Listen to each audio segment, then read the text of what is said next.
100க்கும் மேற்பட்ட கிளைகள் கொண்ட உங்கள் 5K கார் கேரில் இப்பொழுது நீங்களும் பிரான்ச்சைசி எடுக்கலாம். கால் 9159855555. இல்ல சுத்திலாம் வளைக்க வேணாம். எந்த இடத்துல இருக்கு விஜய் ஷாருக் சேர்ந்து நடிக்க போகிற படத்துடைய ஸ்கிரிப்ட்? ஓகே, அட்லி படங்கள்ல என்ன கருத்து வருது ஓப்பனா பேசுவோமே. 10 வருஷம் உன்னை வாழ வச்சுட்டோம், உன்னை ஜெயிக்க வச்சுட்டோம், உன் தப்பெல்லாம் கூட மன்னிச்சு உன் படம் ஓகேப்பா அப்படின்னு சொல்லிட்டாங்கன்னே வச்சுப்போமே, அப்படி கூட வச்சுப்போமே. இப்போ அவங்களுக்கு வேற ஒரு அதுக்காக நான் வந்து ரொம்ப இன்டெலெக்சுவலா இன்டர்ஸ்டெல்லார் மாதிரி போவேன்லாம் நினைச்சிடாதீங்க. நம்மளுக்கு எம்ஜிஆர் படம் தான் வரும். எங்க அப்பா எப்படி எம்ஜிஆர் ஃபேனோ எங்க அம்மா வந்து ரஜினி ஃபேன். எங்க அம்மாவோட ஹீரோ என்னோட ஹீரோ. அப்படிதான் நான் வளர்ந்தேன். தளபதி பார்த்துட்டு தான் சினிமாக்குள்ள வந்து ஹீரோ பிடிச்சிருந்தா அந்த ஹீரோ ஃபுல்லா பிடிச்சி அவங்களுக்குள்ள டிராவல் ஆகி அப்படி பண்ணுவேன். விஜய் சார் ஃபுல்லா நான் பண்ணிட்டேன். இப்போ நேச்சுரலா என்னன்னா நான் அஜித் சார் சைட் போவேனா, நான் ராஜாராணி அப்பதான் பண்ணிட்டு இருக்கனால அந்த டிஸ்கஷனுக்காக போவேன். அப்போ ஆரம்பம் ஷூட்டிங் ஈஸியாக நடக்கும் மீட் பண்ணேன். நயன் வந்து இன்ட்ரடியூஸ் பண்ணாங்க. இவர் தான் என்னோட டேரக்டர். பார்த்துட்டு நான் ஸ்கூல் முடிச்சிட்டிங்களா அப்படின்னு ஆரம்பிச்சார். whenever sir calls I think we are ready sir. எஸ்ன்ட்டார்னா பண்ணிட வேண்டியதான். Super, looking forward. Sir ready sir. மொதல் கிளீஷே கொஸ்டின், ஏன் எல்லா படத்துலையும் ஹீரோயினை பொண்ணு புரியுது? கரெக்ட் தான். நான் அப்படி யோசிச்சு பண்ணல. அது அதுவா தானே. சம்டைம்ஸ் சில வண்டி நிறுத்தும் போது இப்படி பண்ணி அப்படி நிறுத்துவாங்க. அது ஏன் அப்படின்னு இப்படி ஒரு விளக்கம் யாரும் கொடுத்ததில்ல. சும்மா இப்படி பண்ணி நிறுத்துவாங்க.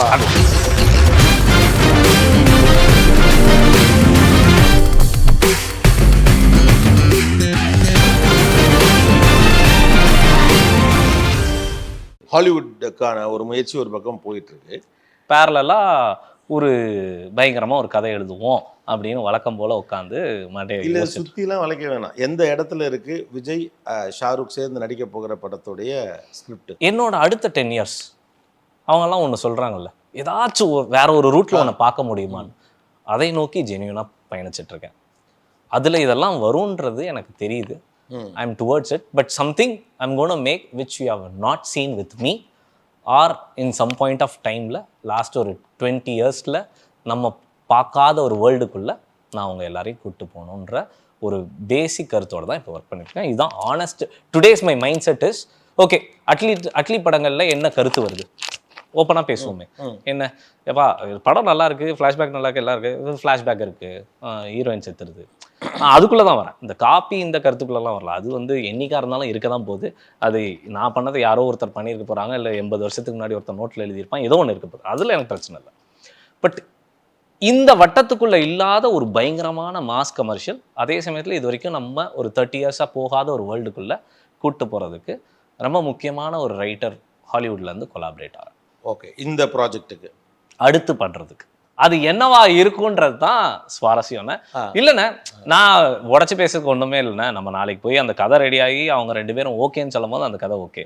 அதே வேற ஹீரோ அவங்களுக்கு ஓகே இல்லை, வேற ஹீரோ வரும்போது நீங்கள் நினைக்கக்கூடிய இந்த ஒரு 30 வருடங்களில் நம்ம பார்க்காத ஒரு ஒரு நல்ல ஒரு இதை கொடுக்கணும்னு சொல்றீங்க. அதுக்குள்ளே இவங்க இது இப்போ எஸ் சொன்னவங்க அப்பயும் எஸ் சொன்னாங்கன்னா அவங்க அதுக்குள்ளே இருப்பாங்க.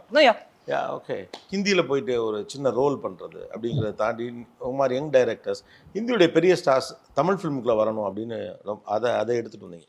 அடுத்த கட்டம் இந்த காம்பினேஷன் இருக்குல்ல, இது வந்து உங்களுக்கு வந்து இந்த ஸ்கேல் இருக்குல்ல, அதாவது பாலிவுட், டோலிவுட், கோலிவுட் இதெல்லாம் பிரேக் பண்ணி இங்கேருந்து நேராக அடித்து இந்தியன் சினிமா ஹாலிவுட்ல இருந்து கூட யாராச்சும் நடிக்கலாம். ஆனால் நான் சொல்லும் போது எப்படி இருக்கும்னா, வேணே அவன் நினச்சதெல்லாம் நடக்கும்னு நினைக்கிற மாதிரி பேசிட்டே இருக்கான்னு. நான் நடக்கிறத மட்டும்தான் பேசுகிறேன்.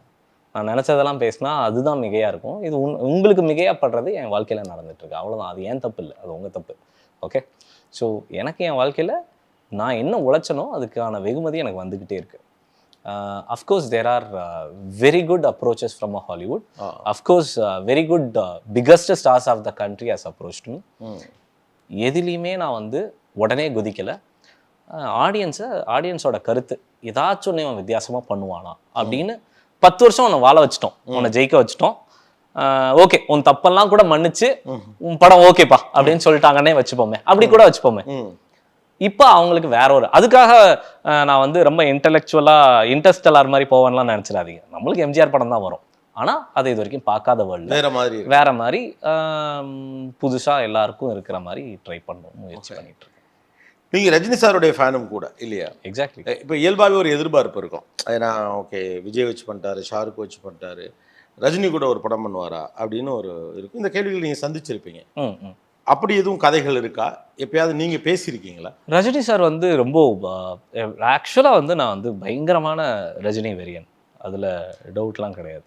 அது வந்து நான் பேசுகிற சில விஷயங்கள் எல்லாமே அவரை பார்த்து இன்ஸ்பயர் பண்ணி தான். மேடையில் எப்படி பேசணும், ஒரு ஒரு எங்கள் அப்பா எப்படி எம்ஜிஆர் ஃபேனோ, நான் எங்கள் அம்மா வந்து ரஜினி ஃபேன். எங்கள் அம்மாவோட ஹீரோ என்னோட ஹீரோ. அப்படி தான் நான் வளர்ந்தேன். தளபதி பார்த்துட்டு தான் சினிமாக்குள்ளே வந்தேன். இல்லைன்னா எந்த மாற்று கருத்து இல்லை. ரஜினி சாரோட நான் வந்து ஒரு 300 days ஷூட்டிங்கில் இருந்திருக்கேன், எந்திரன். ஸோ அவருக்கு என்ன தெரியும், என்ன வந்து கண்ணான் தான் கூப்பிடுவார். 2-3 மீட்டிங் நடந்திருக்கு, 2-3 ஆப்பர்ச்சுனிட்டிஸ் வி ஒர்க் டுகெதர் ஆன கண்டென்ட். பட் ஆனால் டைம் கேப்னால என்னால் அதை சொன்ன டைமில் வர முடியல. ஏதோ ஒன்று பாஷாக்கு மேலே ஒன்று பண்ணோன்ற ஒரு பெரிய ப்ரெஷரே என்னை வந்து நான் விளையாட்டுக்கு சொல்லலை, உண்மையிலே கருத்தாகவும் ட்ரேடாகவும் யோசிச்சிங்கன்னா, நான் ஒர்க் பண்ண ஹீரோக்கு நான் பண்ண படங்கள், இப்போ ஆர்யா சாருக்காக இருக்கட்டும், விஜய் சாருக்காக இருக்கட்டும், நான் அப்போ பண்ணும்போது அவங்க தான் அதுதான் அவங்களோட பீக்காக இருக்கும், அவங்களோட கலெக்ஷனாகவும் படமாகவும். ஸோ அப்போ ரஜினி சாரோட பண்ணும்போது அந்த அந்த பீக்கை நான் தொடுறதுக்கு ஒரு கதையை நான் பிடிக்கணும். அது நான் 2-3 தடவை ட்ரை பண்ணியிருக்கேன். இன்னும் அது சரியாக எனக்கு இன்னும் அலைன்மெண்ட்டில் வரல. But any day sir is ready. அது பல மீட்டிங் பல தடவை நடந்திருக்கு. This is where we are. அது உங்களுக்கும் அவருக்கும் கன்வின்சிங்கான ஒரு கதை அமையும் பட்சத்தில் ரஜினி ஒய் நாட் 100%. அது கன்ஃபார்மாக அப்படி ஒரு படம் கண்டிப்பாக இருக்குது. அது எப்போன்றது தான் தெரில, ஆனால் கண்டிப்பாக இருக்குது. ஹவ் அபௌட் அஜித் சார் வந்து என்னென்னா, நான் வந்து இப்போ எப்படி விஜய் சார் ஃபேனாக மாறினேன் அப்படின்றதையும், ஏன்னா என்னப்பா ரீசெண்டாக கூட பார்த்தேன், ரஜினி வேரியன்னு சொல்லிட்டு படத்துக்காக வந்து விஜய் சார் ஃபேனுன்னு சொல்லிட்டு அப்படியா இல்லை எப்படி அப்படின்னு. அப்படி கிடையாது.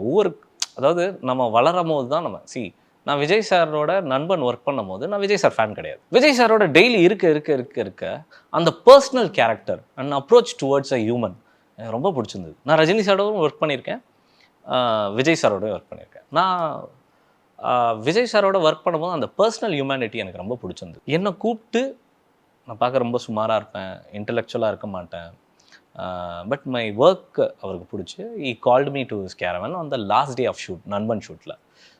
என்ன நண்பா சூப்பர், படம் முடிச்சிட்டோம், வெரி குட் அப்படின்னாரு. ஆமாண்ணே, தேங்க்யூண்ணே அப்படின்னா. சரிப்பா உட்காருங்க அப்படின்னாரு. இல்லைண்ணே உட்காருங்க. சேர் போட்டு உட்காந்தேன். இல்லை நான் உங்கள் ஒர்க் இதெல்லாம் பார்த்தேன், எனக்கு இந்த படம் ஃபுல்லாக you are very very strong, உங்கள் கேப்டனுக்கு ஒரு ஸ்ட்ராங் அசட்டாக இருக்கீங்க. உங்கள் ஒர்க் பார்த்துருக்கேன், உங்கள் நேச்சர் பார்த்துருக்கேன், நீங்கள் ஒரு கதையோடு வாங்க, நம்ம படம் பண்ணலாம் அப்படின்னு என்னை பார்த்து சொன்ன முதல் ஹீரோ. ஸோ அன்னைக்கு நான் வெளியே வரும்போது நான் அவரோட ஃபேனாக மாறிட்டேன். நான் வந்து அது வரையும் விஜய் சார் அப்படின்னு தான், அது வரையும் விஜய் சார்னு தான் கூப்பிடுவேன். அங்கேருந்தா விஜய் அண்ணான்னு மாறிச்சு.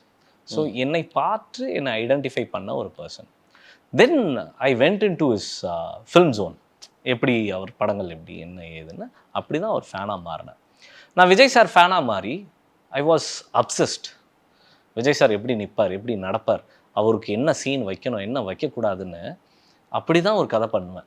நான் சொன்ன மாதிரி ஒரு ஹீரோ பிடிச்சதுன்னா அந்த ஹீரோவை ஃபுல்லாக பிடிச்சி அவங்களுக்குள்ளே ட்ராவல் ஆகி அப்படி பண்ணுவேன். அப்போ விஜய் சார் ஃபுல்லாக நான் பண்ணிட்டேன்.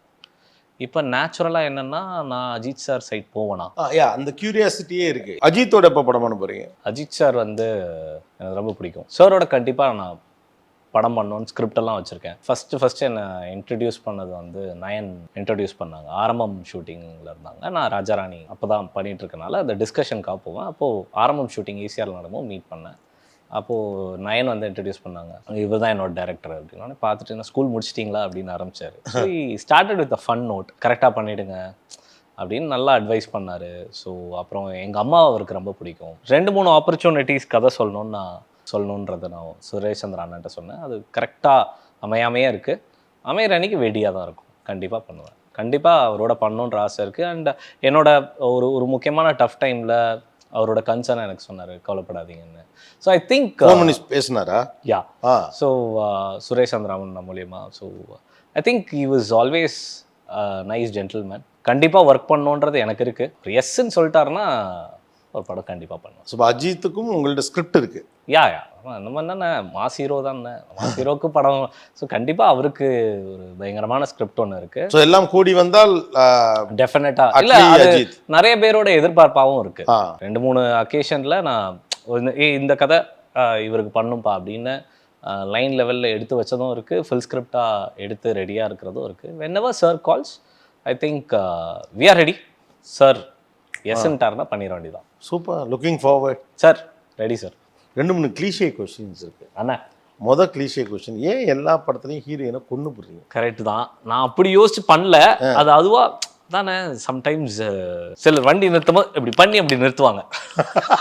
அது ஏன் அப்படின்னு இப்படி ஒரு விளக்கம் யாரும் கொடுத்ததில்ல.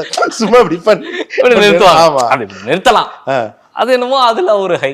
சிலர் இப்படி உட்காந்து ஓட்டுவாங்க, அதுல ஒரு ஹை. அது மாதிரி தெரில. மேபி என்னோட பெஸ்ட் கேரக்டர்ஸை நான் கொல்ல வேண்டிய சூழல் வரும்போது அது பெண் கேரக்டர் ஆகிடுது. ஏன்னா எனக்கு எங்கள் அம்மாவை ரொம்ப பிடிக்கும், என் ஒய்ஃபை ரொம்ப பிடிக்கும். So I think I am writing the best characters to my heroines. அவ்வளோ பெரிய ஹீரோ கிடச்சும் நான் ஹீரோயினுக்கு பெட்டராக எழுதுவேன். அது my heroes also okay with it. Sir அப்படி இருந்தால் தான் சார் படம் நல்லா இருக்கும்னு சொல்லக்கூடிய ஹீரோக்கள் தான். ஸோ அதனால் அவங்கள கொல்ல வேண்டிய சூழல் வருது. Now it has become little, நீங்கள் சொன்ன மாதிரி இது இனிமே நான் திருப்பி பண்ணால் கிளீஷே ஆகிடும்ன்ற பயம் எனக்கும் வர ஆரம்பிச்சு. ஓகே. ஸோ அதுக்காக தம்பியை கொல்ல மாட்டேன். இந்த அதில் ஏதாச்சும் ஒரு உட்டாலக்கடி அடிக்கணும்னு பார்க்குறேன். இப்போ நம்ம அதை டு நாட் இந்த 10 இயர்ஸில் பண்ணதில் டு நாட்ன்றதுல ஃபர்ஸ்ட் லிஸ்ட்டில் ஃப்ளாஷ்பேக் அண்ட் இந்த ஹீரோயின்ஸ் ஆகிறத மாற்ற, ஹீரோயின்களை கொள்வதை நிறுத்துவதில் தள்ளி வைப்பதா இல்லை எங்கே வைப்பது அப்படின்றதுல பரிந்துரையில் இருக்குது. நீங்கள் உங்கள் ஹீரோயின்ஸை வந்து ரொம்ப பியூட்டிஃபுல்லாக காட்டுறீங்க.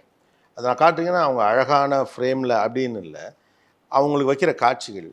இப்போது தம்பி வாடா ரோஸ் மில்க் குடிக்கலாம், அந்த காட்சி வந்து அது அவ்வளோ அழகாக இருக்கும். அப்போ என்னன்னா அவங்க நடித்தாங்க அப்படிங்கிறது மட்டும் இல்லாமல் அந்த சீனை கன்சீவ் பண்ணுறது இருக்குல்ல, ஒரு விமனை இப்படி ப்ரெசென்ட் பண்ணால் அது லவ்லியாக இருக்கும் அப்படிங்கிறது என்ன ஐடியாலேருந்து அப்படி வருது? நான் நிறைய சீன்ஸ் அந்த மாதிரி சொல்ல முடியும், நம்ம நிறைய பேசிட்டோங்கனால இன்னும் எக்ஸ்பிளைன் இல்லைண்ணா. அதே மாதிரி அவங்க சமந்தா இறந்து போகிற அந்த காட்சியும் அப்படியே என்னடா அது அப்படிங்கிற ஒரு இதுக்குள்ள வேணே பண்றான்டா அந்த அட்லி அப்படின்னு தேட்டர்லாம் திட்டிருக்கானுங்க. கரெக்ட். அந்த ஃபீலு, ஏன்னா அவ்வளோ தூரம் அந்த கேரக்டரை ஆடியன்ஸும் சேர்ந்து ரசிக்கிற அந்த இடத்துக்கு எடுத்துட்டு போறீங்க. ஏன்னா கௌதம்கிட்ட அதை நான் பார்ப்பேன், அவருடைய கதாநாயகிகளை வந்து அவர் ஒரு இதில் அப்படியே ஒரு அது எப்படியே தெரில, யார் நடந்து போனாலும் கௌதமோட படத்தில் ஒரு ஹீரோயின் போகிறப்ப அப்படியே அப்படி இருக்கும். அந்த ஒரு டோனில் வேற ஒரு பிஞ்சிங்க பார்க்குறேன். இல்லைண்ணே, எனக்கு தெரிஞ்சு எல்லாருக்கும் யாரை ரொம்ப பிடிக்கும், அது பையன் பொண்ணுன்னு இல்லாமல் எல்லாருக்கும் யாரை பிடிக்கும்னா அம்மா தான். She is your first lovable angel in your life. என்னை பொறுத்தவரையும் நான் இது எல்லாருக்கும் பிடிக்கும் அப்படின்னு ஒரு நேச்சர் எனக்கு இருக்கிறது, எனக்குள்ளேயும் இருக்குது. நான் அதை தான் கேரக்டராக எழுதுனேன். இது எதுவுமே ஃபார்முலா கிடையாது, டிசைன் கிடையாது. எங்கள் அம்மா எனக்கு என்ன பண்ணியிருக்காங்க, என் மனைவி எனக்கு என்ன பண்ணியிருக்கா, இதுக்குள்ளே நான் ஒரு கதையை பிடிச்சி தான். இப்போ ரோஸ் மில்காக இருக்கட்டும், பிரியா கிட்ட இருந்து இன்ஸ்பயர் ஆன சில விஷயங்கள் அதில் இருக்குது. அவள் ஒரு மாதிரி அப்படி ஷோல்டரில் கை வச்சுட்டுன்னா என்னப்பா அப்படின்னு தான் கேட்பா. ஸோ அது எனக்கு ரொம்ப பிடிக்கும். ஸோ அதை நான் ரிஃப்ளெக்ட் பண்ணணும்னு நினச்சேன். I got inspired through lot of சுற்றி இருக்கிற விஷயங்கள்ல இருந்து தான். ஸ்பெஷல் நோட்டுன்னு எடுத்துக்கிட்டிங்கன்னா எல்லாருக்கும் அம்மாவை பிடிக்கும், எல்லாருக்கும் பொண்ணுங்களை பிடிக்கும் அப்படின்ற ஒரு நோட்டு தான். அதனால it is coming that way. அதில் ஒன்றும் பெரிய பேக்ரவுண்டாக இவ்வளோதான், வேற ஒன்றும் பெருசாக இல்லை. ஆனால் லவ்லியாக இருக்குது. ஏன்னா ஒரு சீனை வச்சுட்டு போவோம் அப்படின்னு இல்லை, அதுக்கு ஏதோ ஒரு ஆத்மாத்தமாக ரசித்து செய்கிற ஒரு. ஃபார் எக்ஸாம்பிள் நித்யா மேனன் வந்து தளபதி நீ ஏன் உடஞ்சி உக்காந்துருக்க அப்படின்னு தாலியை கழட்டி கொடுப்பாங்க, இதை வித்தாச்சு நம்ம ஒரு ஆஸ்பத்திரி கட்டுறோம். எப்பயுமே ஒரு ஆண்மகன் உடஞ்சி உட்காரும் போது அவனை தூக்கி நிறுத்துறது வந்து அம்மா இல்லை மனைவி, சம்டைம்ஸ் அப்பா கூட இருப்பாங்க. பட் மேக்ஸிமம் டைம் பார்த்தீங்கன்னா அம்மா ஆர் மனைவி or your girlfriend. So அது ஒரு பேசிக், அதான் நான் சொன்னேன்ல, ஸ்டிக் டு பேசிக். அதனால தான் அதை நீங்கள் இன்றைக்கி சொல்கிறீங்க. பேசிக்காக இருக்கிற உண்மைகளை வந்து நம்ம படமாக பிரதிபலிக்கும் போது அது பயங்கரமாக கனெக்ட் ஆகிடும். That is a reason and formula behind. சில படங்களில் சில டேரக்டர்ஸை பற்றி சொல்ல, இவர் படத்தில் எப்போதுமே பாட்டு நல்லா இருக்கும் அப்படிம்பாங்க. வெறும் 5 படத்திற்குள்ளேயே வாங்கின ஒரு ஆள் நீங்கள், இவர் படம்னா பாட்டு நல்லா இருக்கே அப்படின்னு சொல்லிட்டு அது எப்படி அமையுது உங்களுக்கு? என்னை பொறுத்தவரையும் என் டேஸ்ட் வந்து ஒரு மெலடி இருக்கணும்.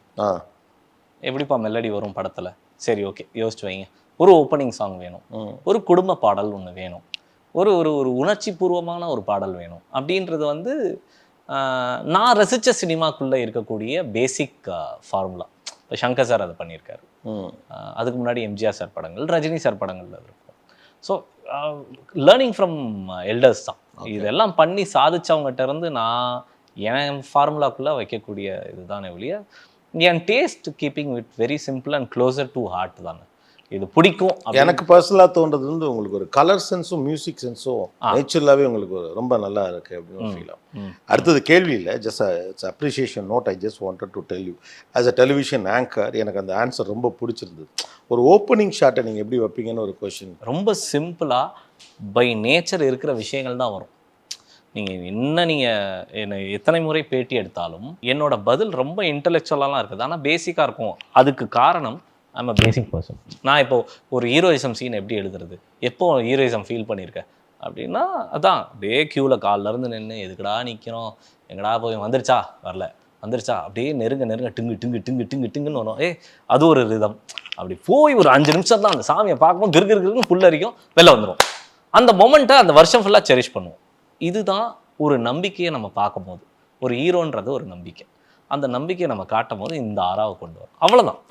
இதை போய் வந்து ஒரு 10 படத்தில் பார்த்துட்டு இந்த ஷாட் அப்படிலாம் பண்ண மாட்டேன், அப்படிலாம் பண்ண முடியாது. ஸோ உங்களுக்கு ஒரு லைஃப் இருக்கு, அதுலேருந்து நீ கிடைக்கிற அனுபவத்தை இதில் எக்ஸாக்ட்லி ஸ்க்ரீனுக்கு கொண்டு வரீங்க. Exactly. What kind of books you read? உண்மையை சொல்லணும்னா பெருசாக படிக்கிறது இல்லைண்ணே. நான் பல இடங்களில் சொல்வேன் படிப்பேன்னு, அப்படிலாம் ஒன்றும் கிடையாது. பெருசாக படிக்கிறது இல்லை. அந்த பழக்கம் நானும் ட்ரை பண்ணேன். எனக்கு வந்து இந்த தாரே ஜமீன் பர் மாதிரி ஒரு பிரச்சனை இருக்குது. 2 ஆளாம் தெரியும். ஸோ 2 ஆளாம் தெரியும், அந்த பொறுமை அதான் சொல்கிறேன்ல. பட் அதுக்கப்புறம் என்னென்னா ஒரு அண்ணன் எனக்கு ஒருத்தர் ஃப்ரெண்டானார், Nixon. Is a very nice gentleman. அவரும் வந்து உதவி இயக்குனர், ரொம்ப பெரிய திரைக்கதை பர்சன், உதவி இயக்குனராக ஒர்க் பண்ணிட்டு இருந்தவர். தான் பையனுக்காக தான் வாழ்க்கையை அர்ப்பணிச்சிட்டார். தான் பையனை ஸ்கூலில் போய் 9 மணிக்கு விடுவார், 3 மணிக்கு கூப்பிட்டுப்பார். இந்த 9 to 3 தான் அவர் வெளியே எங்கேயாச்சும் போய் ஒர்க் பண்ண முடியும். அதனால் ரொம்ப நாள் ஒர்க் பண்ணல. இதை என் ஃப்ரெண்டு மூலியமாக அவரை நான் பார்த்தேன். அவரை வந்து I have accommodated in my team. Last 8 years he is with me. So he used to read books and narrate it to me. Okay. சில பேருக்கு அது பிடிக்கும், படிச்சு அவங்க சொல்லையில கேட்கறது. ஆமாம். அவரு தான் என்னோட புக்கு. என்ன புக்குன்னா இதெல்லாம் சொல்கிறாங்கன்னா என்னதுன்னா அதை கொஞ்சம் படித்து சொல்லுங்கன்னா ஒரு 10 days கழிச்சு வருவார். இந்த மாதிரி உட்காருவோம், அப்படி 9 to 3 வில் ஜஸ்ட் டிஸ்கஸ். அப்புறம் பையனை பிக் பண்ணுவோம், போயிடுவார். Is a very nice man. Yeah, he's my book. நீங்கள் சின்ன வயசுல இருக்கப்போ மதுரையில் இருந்தீங்களா இல்லை சின்ன வயசுல இங்கே வந்தீங்களா?